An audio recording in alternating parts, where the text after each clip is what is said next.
Hello, I am Brupibo, and in this video I'm going to talk about how to work with Ableton loops. First, let's set up our instruments.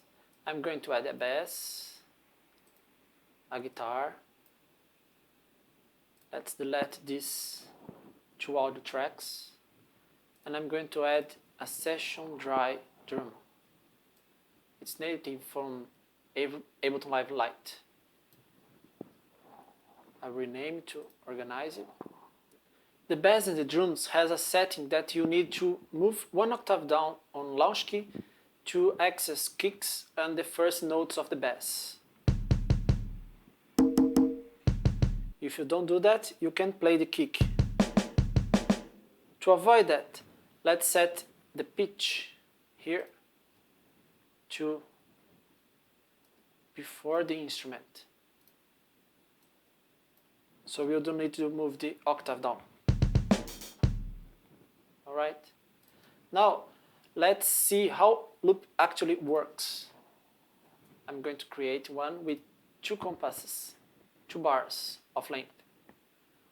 When you start your loop, you will count 1, 2, 3, 4. If you stop the loop before the second bar, it will stop on the second bar. Whatever you stop here, 1, 2, 3, stop loop, it will record the fourth bar, and when it reaches the second bar, it will go back to 1. But if you pass even a little bit of the second bar, it will record the entire compass, so the entire bar. That's why there's some gap sometimes. Many people ask me, why there's a gap in my loop? This is probably the issue.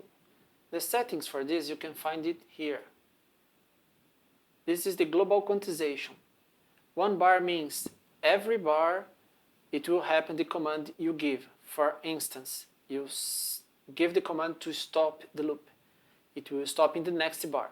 Leave it on 1 bar. It's easy to calculate. Here it's the metronome. I set it to 1 bar because when you start recording, it will count 4 beats before actually starting. So you don't need to press the button and start playing right away. It's easier. And let's turn on the metronome. Here in Edit, we have a record quantization. This is the quantization of the notes. Quarter note, 1/4 of the compass, 8th note, 1/8 of the compass. So the notes will be aligned. I recommend to leave on 8th note for now, so it is easier to count. I will record the guitar with the quantization on.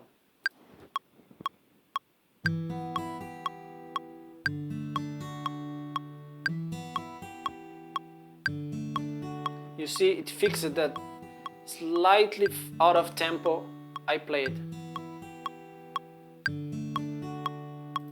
Now let's give me an example of the 3 of them being played at the same time. You will see it will be quantized, it will be seamless.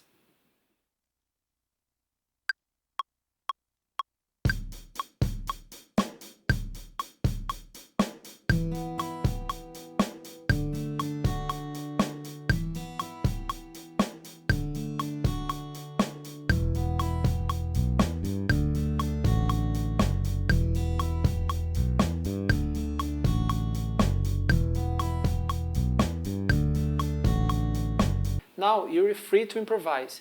You need to set up the tracks before starting the loop, but you can use an input, audio input to play a guitar or improvising in piano. Feel free to get creative. This is it for now. Thank you for watching. If you have any questions, please use the comment section. I will answer as soon as I can. Thank you for watching and subscribe.